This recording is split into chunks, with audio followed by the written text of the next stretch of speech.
movies, music, and monsters.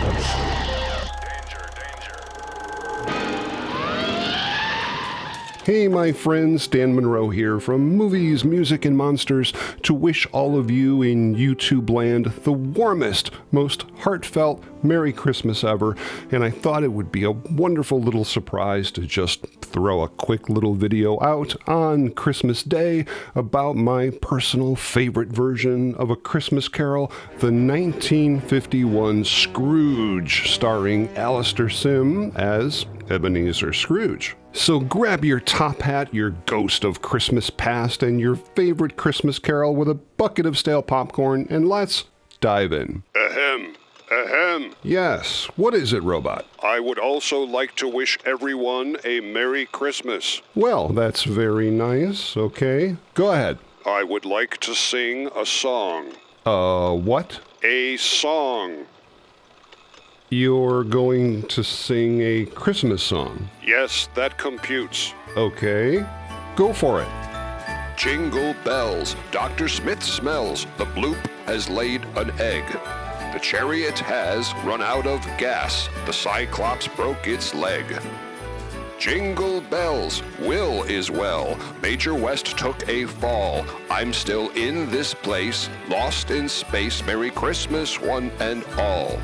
Well, thank you for that. You're welcome. You know, growing up as a kid in upstate New York, one thing we definitely got a whole heck of a lot of is snow, oftentimes leaving us stranded inside for days at a time and literally at the mercy of whatever Christmas specials happened to be on one of the three major networks. Yes, young people, there was only three networks at the time: a Charlie Brown Christmas, The Grinch, Rudolph, Frosty, and so many more. We could literally be here all day. But one of the staples of my early 1970s Christmas memories was sitting down with the family and watching Scrooge, this 1951 masterpiece of the legendary Christmas Carol story, which honestly, as a kid, scared the crap out of me. I mean, come on, when Marley takes Scrooge over to the window and shows him the horrifying mass of tormented spirits,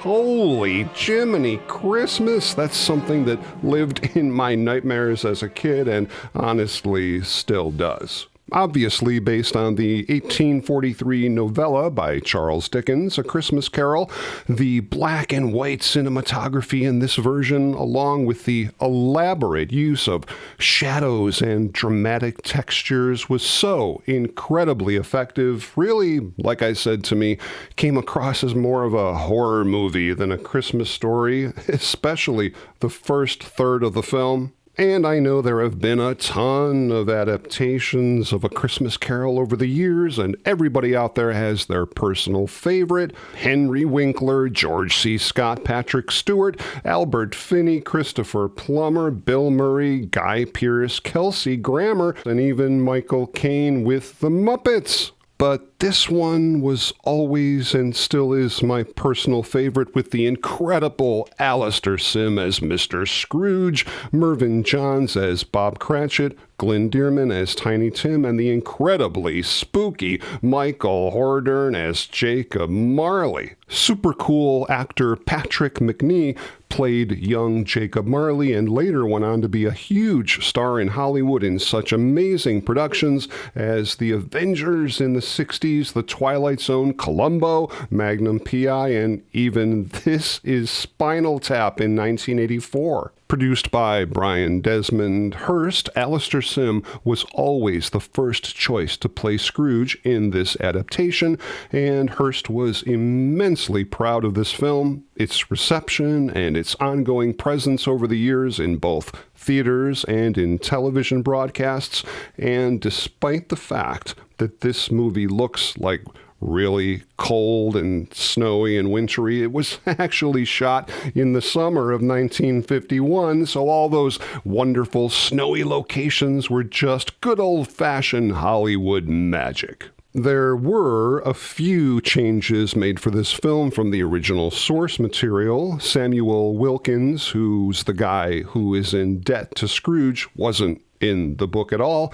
This version also expands the whole storyline about Scrooge's rise as a extremely successful and rich businessman, yet corrupted at a young age by his mentor, Mr. Jorkin, played by Jack Warner and created exclusively for this version of the story. Scrooge's fiancée, Belle, in the book, was seen at the end of the Ghost of Christmas Past chapter, becoming a happily married mother of several children, but in this version her name is Alice, where she's not married and working at a shelter attending to the needs of the poor. In this film, we learn that Ebenezer's mother died giving birth to him, causing his father to resent him, and also in the movie, Ebenezer is younger than his sister Fan, but in the book, Fan is younger than Ebenezer. Not really sure why they made these changes.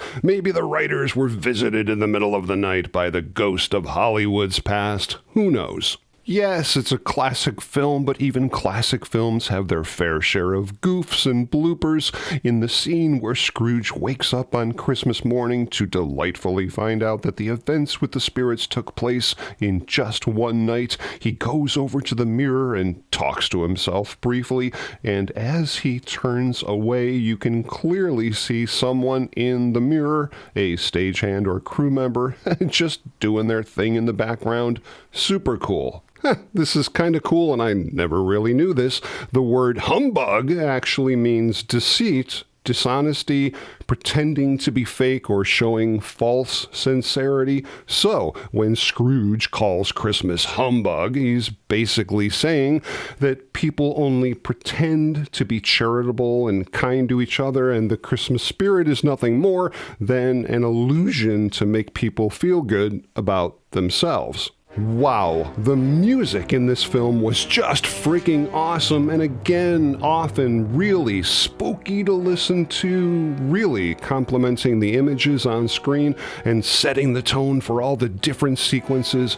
Richard Adensell wrote several pieces of music for the film score, some of it really dark and moody, yet others really quite light and full of Christmas joy.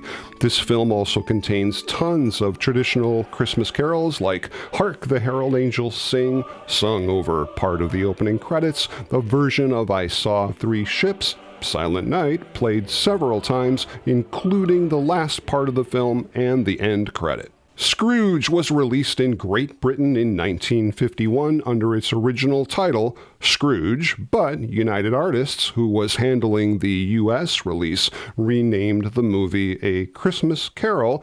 This film was originally scheduled to be shown at New York City's Radio City Music Hall as part of their Christmas attraction, but get this, the theater management decided that the film was just too dark, creepy, and grim. See? I told you. So the film premiered at the Guild 50th Theater near Music Hall on November 28, 1951. This film was one of the most popular films ever released in Britain, but was a bit of a box office disappointment here in the US. But over the years, it's become an incredibly beloved holiday favorite on American television, where it was broadcast constantly during the 50s, 60s, and 70s. This is awesome. In 1971, Alistair Sim and Michael Hordern reprised their roles as Ebenezer Scrooge and Jacob Marley in a 28-minute animated version of A Christmas Carol, which is actually quite fun to watch. Scrooge was released on various formats throughout the years, including your typical VHS and Betamax releases, several DVD versions, including one version of the film which was cropped into this fake widescreen format, which is just terrible. And at one point, somebody actually had the nerve to colorize this film. Seriously, try to avoid this at all costs if you can. The original black and white is just so stunningly gorgeous. Blu-ray in 2009 and a gorgeous new remastered transfer in 2011 with tons of bonus features that were never included in the first Blu-ray edition. For those super hardcore film collectors, my buddy John even has this film complete on 16mm, super cool to see and super fun to watch. That, my friends, was super fun, and I really enjoyed spending part of my Christmas day with all of you guys because, quite frankly, to me, you're like family now, and who better to spend Christmas Day with than family? So, having said that, I'm going to sign off for now and start getting ready for all the really super cool videos I've got coming up next year, and I certainly hope all of you will continue to join me right here on Movies, Music, and Monsters. Merry Christmas, my friends. And a very happy new year.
Movies, Music, and Monsters.